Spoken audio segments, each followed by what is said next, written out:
Je vous remercie. Je dois dire que la journée d'aujourd'hui consacre le lancement de la deuxième édition de Preventica International Dakar.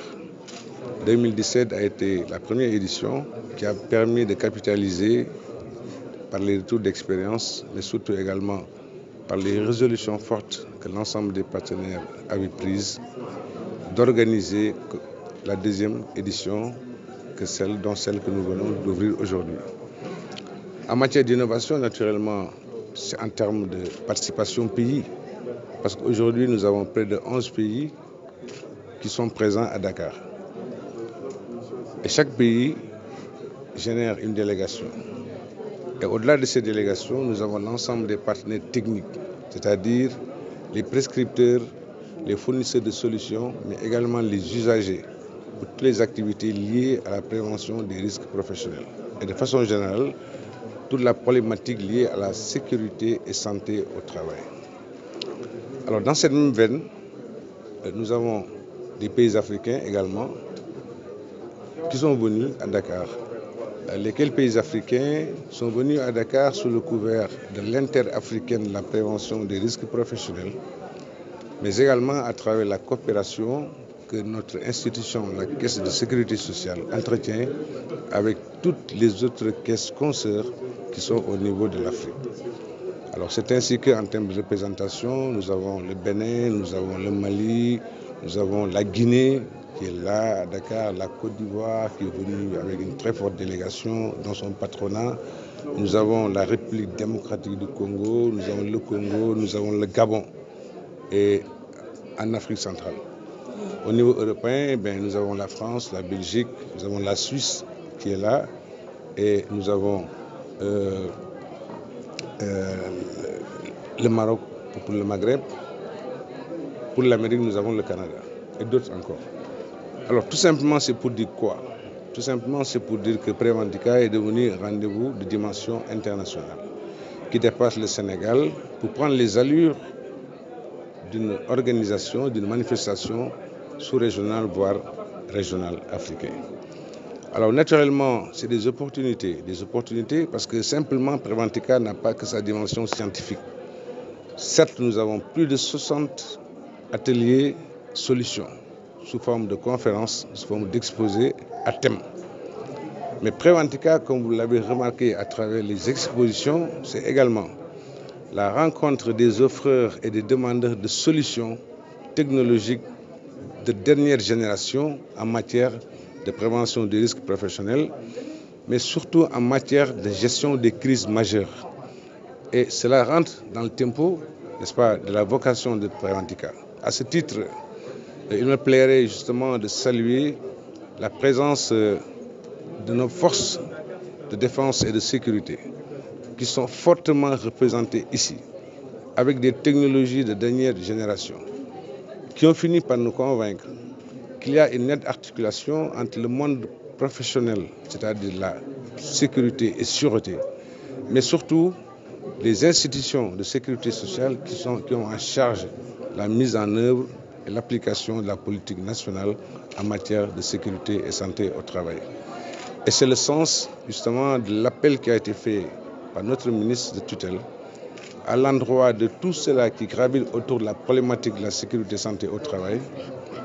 Et surtout au-delà de cela, l'implication de la culture de prévention dans le corpus des mesures de renforcement de la productivité de l'entreprise au moment où notre pays est engagé résolument dans la voie de l'émergence.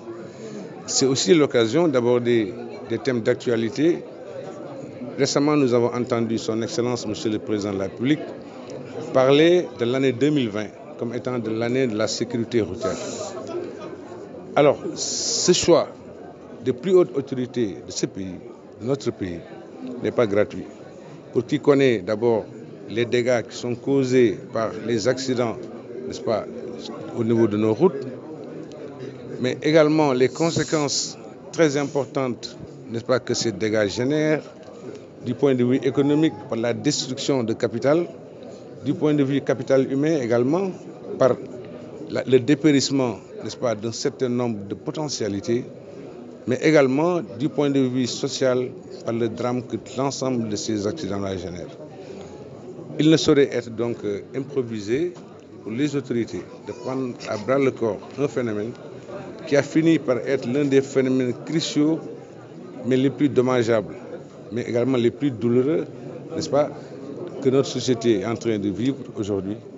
Parce qu'il ne se passe pas une journée sans pour autant que l'on nous fasse montre d'un accident d'une gravité telle qui frise même l'entendement, au point qu'on peut se demander est-ce que véritablement la route, au lieu de transporter, n'est plus devenue qu'un cimetière pour tout le monde.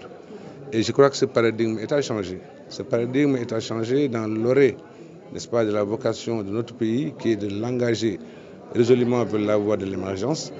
Et quand on dit émergence, il y a l'environnement des affaires qu'il faut assainir, mais il y a également l'environnement infrastructurel qu'il faut mettre en œuvre. Mais tout cela aussi passe par une éducation.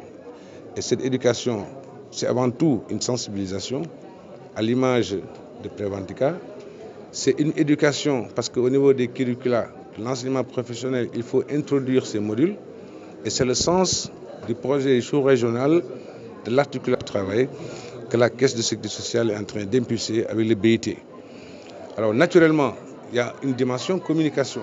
Parce qu'aujourd'hui, Préventica, c'est vrai, c'est une plateforme de solutions technologiques, une plateforme d'échange, une plateforme scientifique, parce que c'est le creuset, n'est-ce pas, de la mise en œuvre d'un certain nombre d'expériences vécues, mais aussi de systématisation à travers les résolutions des différents ateliers. Mais le plus important dans tout ça, c'est la communication. Et c'est à ce titre que nous nous plaisons, de vous remercier une fois de plus tout le corpus de la communication du Sénégal, les journalistes, les hommes de l'art de la communication, les auxiliaires qui portaient les messages et le tempo avec, pour que véritablement la culture de la prévention soit assise définitivement, n'est-ce pas, dans les entreprises, dans les familles, à l'école, dans la société civile, dans la rue et partout. Et que également les autorités qui ont en charge cette politique, en la conceptualisant et en la mettant en œuvre, puissent véritablement être les relais, n'est-ce pas, d'un Sénégal prospère, où il faut quand même vivre en sécurité aussi, mais où les risques professionnels sont maîtrisés, n'est-ce pas, dans le champ de ce qui fait la création de la richesse, c'est-à-dire l'entreprise. Et au-delà de l'entreprise, toutes les institutions, les organisations. Alors c'est le sens de Préventica qu'on a voulu lui donner